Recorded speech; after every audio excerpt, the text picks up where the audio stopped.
Hi, thanks for joining us at youmakebuttons.com. Today I'm going to show you how to make a clip back button.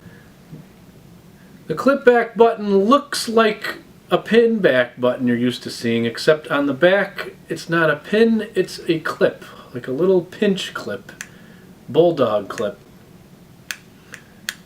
So that way you don't have to poke a hole in something with a pin. It's a nice alternative. So let's show you how it's done. With your button machine, the first thing you need is your shell piece. This is the front face of the button, and load that into the appropriate lower die.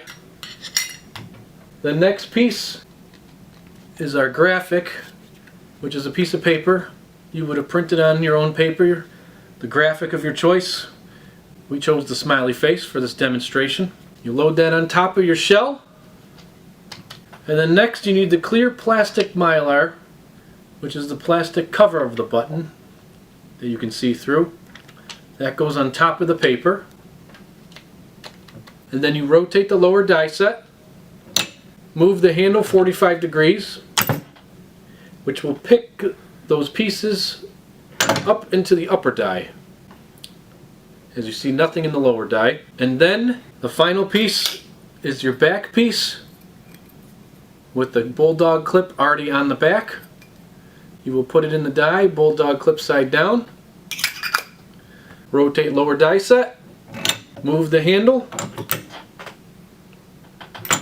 For your final crimp, rotate the lower die set, and you have a finished button. A clip back button. You can also rotate it.